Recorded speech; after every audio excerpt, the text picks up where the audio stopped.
The crushing blow came after 10 years of marriage. Infidelity had struck again. The first few days were the hardest. It wasn't even that he didn't love her. He said he didn't want their marriage to be over.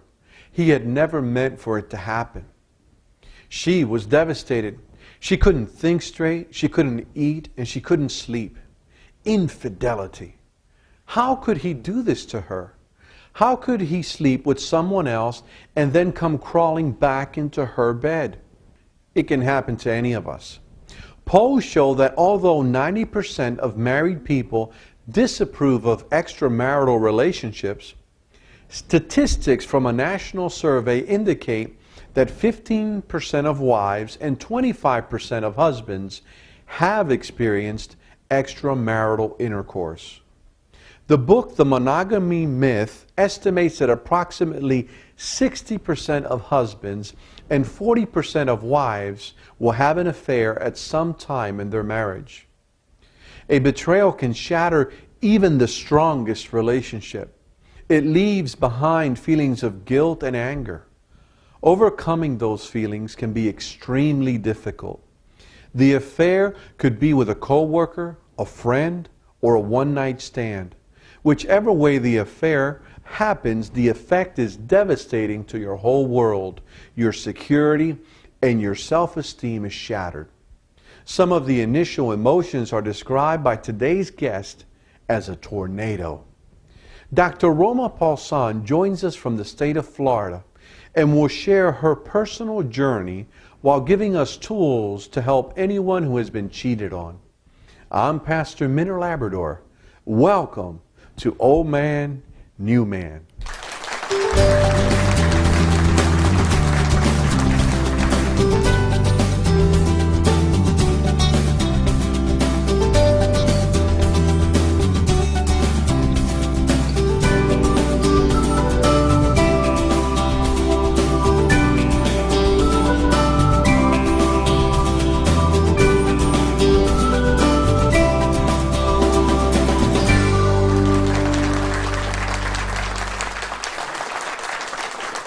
Welcome to Old Man, New Man.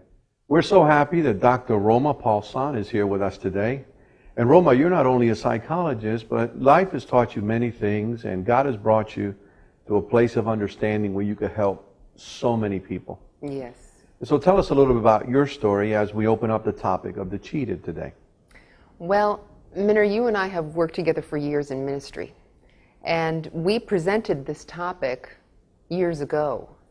Many years ago, and then life really threw a curveball at me, and I experienced this in my marriage, infidelity, and I was the cheated. And so as a professional and also as a person who's experienced it, I think that I can really lend a helpful view on this. So you understand not just through theory, but in your own journey, the pain of being on the other side or being cheated. Yes. And as a professional also seeing both sides and helping people heal on both ends. And so, Roma, at this time, what would you tell our viewers that is the path to wholeness once the news hits? Now, this is for the person who has been cheated on. Correct. When the news hits, you know that your world has really come to an explosion almost. It feels like there's a tornado, and everything that you knew and hoped for and dreamed and held sacred is now up in the air, just like a tornado, and very polluted, and you really don't know where it's all going to fall. You don't know whether or not you're going to continue to be married. You don't know what's happening with your children, your home, your work. Is there some blaming that goes on also? There's a lot of confusion, and yes, a lot of blaming. What could I have done? Was I responsible, or what was the? Absolutely, the rage, the panic, the confusion, the numbness initially, the shock of it all, is what is most. It knocks you over the most. It really does. And with time, truly, if you choose, if you want to, and if you really ask for God's help, the rage will turn to anger. And then that will turn to peace with time. With time. With time and with commitment. The hatred can truly turn toward acceptance and even compassion. It is a journey that one needs to be patient with and really struggle through. And well, you've mentioned patience and time. So when the first news comes out of the betrayal, it's important for the person experiencing the cheated part of it to know that in time they will continue and they will heal. Absolutely. So don't feel that, in other words, to our viewers, don't feel that it's the end of your life. It's a painful blow in life, but in time, you're saying that healing takes place. Believe it or not. Believe it or not. Very important. Very important. Because it'll get so dark, as you said, you used the word tornado. Yes. So it'll be really dark for a season. Yes, it's very hard. And during all of that confusion, amidst all of the rage and the fear about what is going to happen next, how are you going to live? You really question everything about yourself. How did I not see this? How stupid am I? What a reject. What a loser. What a failure. Boy, I'm really not all that, am I? You know, all of that. Okay. All of that. A man or a woman who has been in that position questions everything and about himself or herself. And it's very important to be reminded by caring people around you and yourself who you are, just like the one who is the cheater has to remember who he or she is, that he or she is a son of God or a daughter of God, not a mistake, not a failure. The one who's been cheated on absolutely must remember you're a son of God. You're a daughter of God. You are valuable. So when your identity is sort of shattered, yes, then you need to get well grounded in your identity as a son or daughter of the living God. Absolutely. And you also need to remember something so valuable, and that is what you once had was not the result of one person giving you the love and the fidelity and all that good stuff that you enjoyed in your monogamous relationship, but it was actually God working through that person, providing the love and the provision, food, clothing, shelter, all of that. So it was God who was the one who was doing that, but that person just cooperated nicely and really, really fell off that task. So with that in mind, what you're saying is God that took care of you through that person will continue to take care of you in spite of that person's betrayal. Absolutely. And that goes really strong with regard to the finances. Or finances. Think about a real it. fear. Think about it. Now, there might be two separate households. Who knows what the arrangement will be? And the person who's been cheated on will wonder, how am I going to make it? In this economy especially, how am I going to do this? And for you to remember, you know what? It wasn't your wife or your husband that was giving you the money. It was God who was giving you that money. And that person was cooperating with him. And God will continue it somehow or another because He promises to. He's going to take care of you. Yes. I will be with you always. Always. Even through a betrayal. Even through one of the hardest things that you can experience like that. The process you're describing for us, you mentioned numbness. Yes. Talk to us a little bit about that process, beginning with the numbness. Well, the most common thing that people will say is, I can't believe this. How could this be? This is impossible. And you're stunned. And you just basically just are lacking in your ability to produce, to think, to concentrate, to be a good parent. Your abilities just are diminished for some time. So what should you do in that numbness? I mean, folks are going to be asking you questions, your family, your friends. That's right. They're going to be asking you, what are you going to do next? Or you can't put up with it, you need to do this or that. What would you recommend to someone in that situation? It is so important that you avoid making any decisions that are lifelong during that time. You feel like you have been made a fool, and you want to get back in the driver's seat and not feel and appear so incompetent. You need to do something about this, you know? And lots of people say, well, you know what, if I found out my spouse was cheating on me, it'd be over. I'd kill him, or whatever it is, something like that. Well, the truth is that most of the time is pride speaking. Lovely. It's a good example of pride all over the place. Right. This is not a time for that anymore. It really is a time for being still, truly waiting for the pieces to somewhat fall into place, as if it's been twirled in a tornado. And you will have time to make a decision about your marriage. It does not have to be now, and it's not a good idea to do it now. Mm-hmm. You will have an idea about what to do about children and visitation, all that. One decision that I would not recommend for anyone who has been cheated on is to sweep it under a rug, say men will be men, girls will be girls, something like that. Do not make that choice. So you recommend they address it, they talk about it, they deal with it? Yes, yes. Even though your culture might actually even tell you, oh, well, it happens. You know, in hearing you, I'm reminded of that verse that says, be still and know that I am God. And so you described the tornado effect.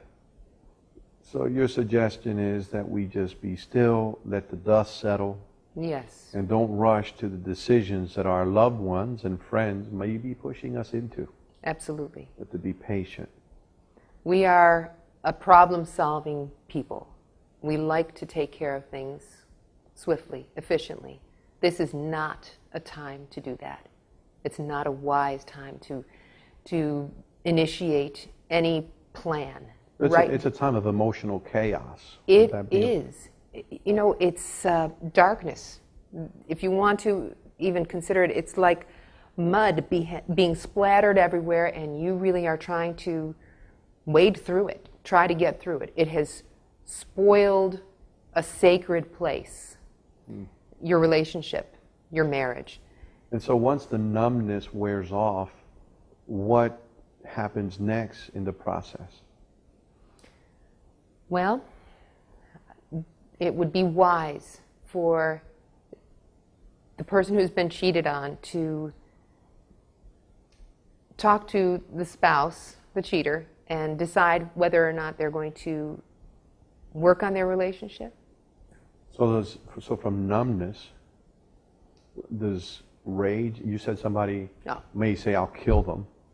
Does rage set in that process? A significant amount of rage takes place. The breaking down of drywall or glass? Or Yes, yes. And that person who's been cheated on needs to accept, be with that rage. Try not to shut it down. As a Christian... How can they deal with it in a healthy way? As a Christian, you really do talk to God and you say, you know, I don't like all of this hate that's in me now. I don't like this rage. I don't like the fact that everything I want to say about my spouse is negative.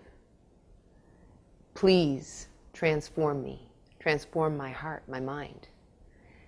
Nevertheless, this is a natural consequence of that kind of devastation in a marriage. So be patient. It will take time for rage to turn to anger. It'll take many, many months. 6 months at a minimum, I would say. And then it will go toward peace. You were talking about dealing with the rage in a healthy way. Yes.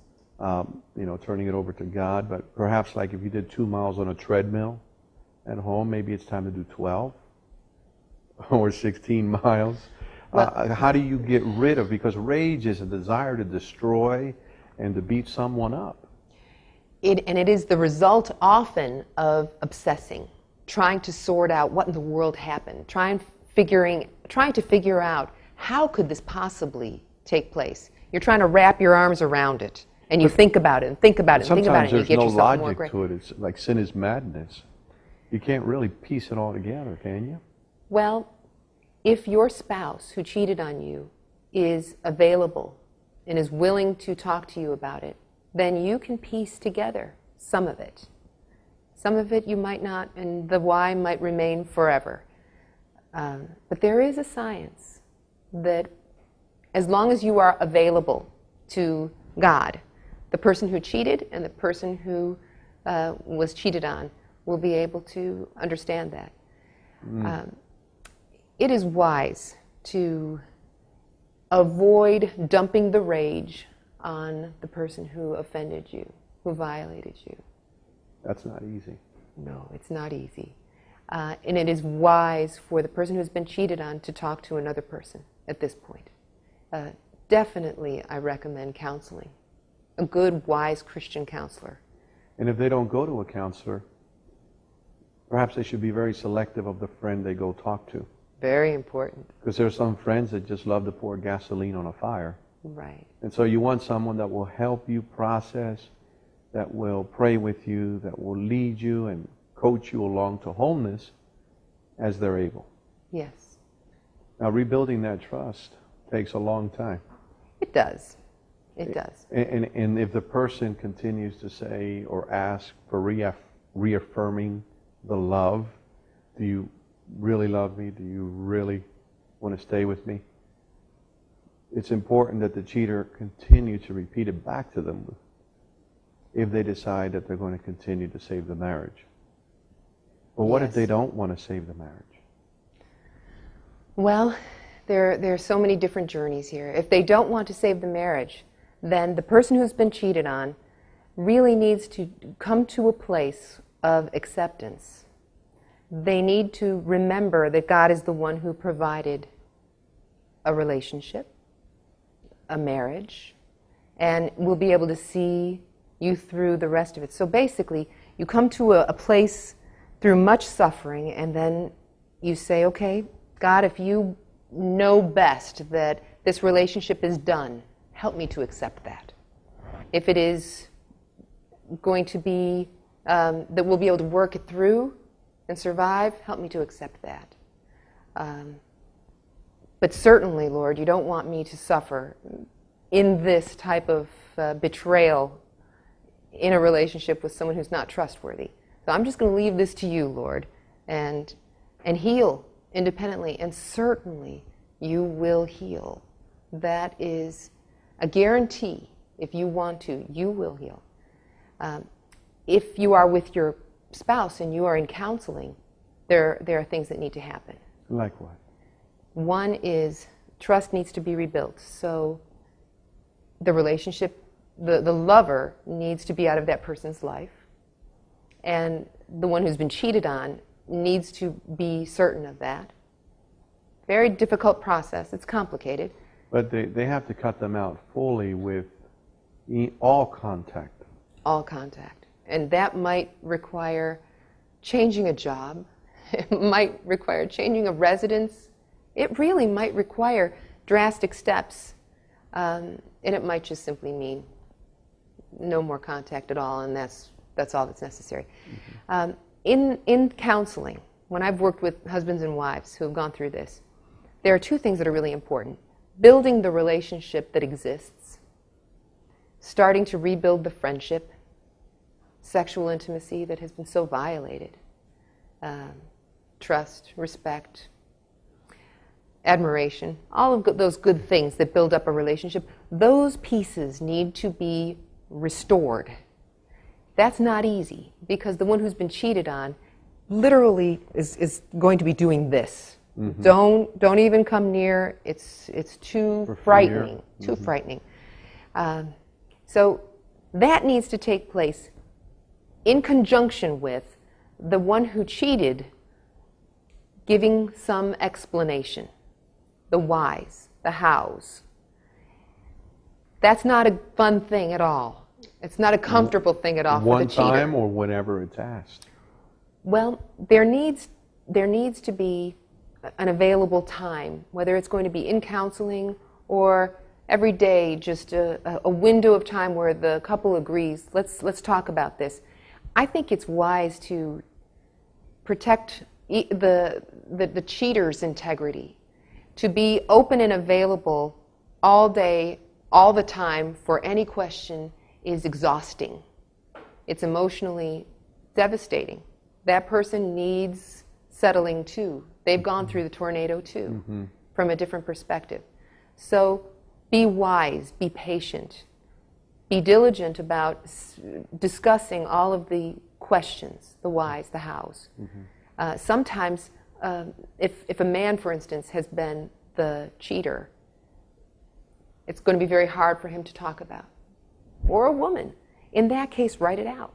Write it out. Write it out. It works great. And you avoid these dark, difficult conversations. You can write it out, and then you can talk about it. In our last few minutes, Roma, there's a word that is a real difficult word, but the word is forgiveness. If the marriage is going to be saved and they're going to start from the beginning, what can you tell us about forgiveness? Forgiveness is a requirement of a Christian. God says, do it. He really does. He says, do it. And we can make a decision to forgive. It doesn't mean that you condone what has happened. It just simply means that you release that person from judgment, from condemnation. You've let that go. You've made that decision to let that go.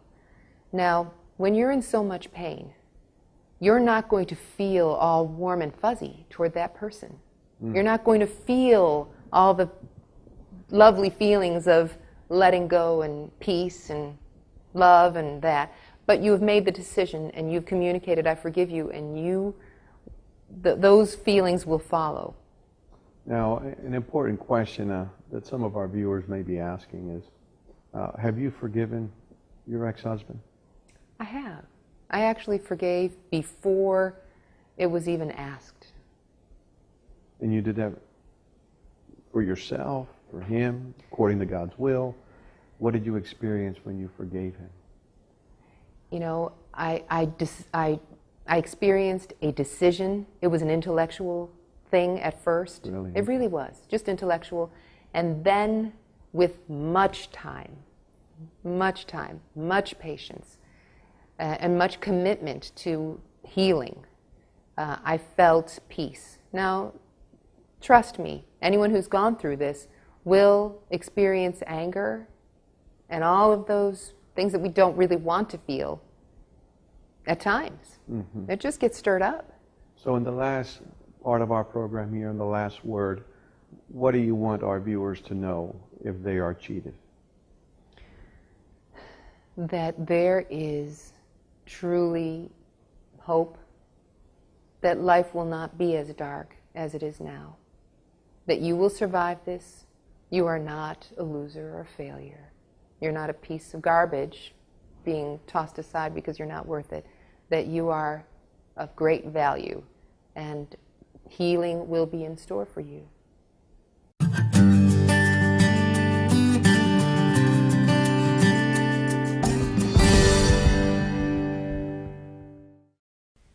Has Old Man, New Man better equipped you to live as a new man in Christ? If so, we'd like to hear from you. Visit oldmannewman.com to review this television program and many others that are designed to help you along life's journey. At our website, you will also find contact information of our guests along with more resources. The Bible tells us in 2 Corinthians 5:17 that if anyone is in Christ, he is a new creation. The old has gone and the new has come. Enjoy your journey as a new man and know that eternal life is yours through Jesus Christ. Ladies, I'd like to ask you to encourage your fathers, husbands, and sons to view this television program. When the men we love are strong and happy, we too are happier. Old Man, New Man is here to equip them with proven biblical information for success in the Christian adventure. We would like for you to join our ministry. When you sign up online, we will send you a copy of the book Prayer Warriors. We need partners like you to help us reach God's men and families. We are dedicated to reach the men which bless the women and children that love them. I'm Evelyn Labrador. Thank you for joining us today on this local station, and remember to visit us at oldmannewman.com.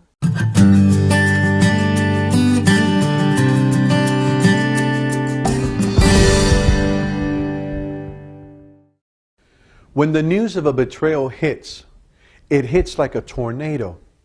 Should it ever hit in your life, remember your identity. You belong to God and He loves you very much. It's never His will for these kind of things to happen.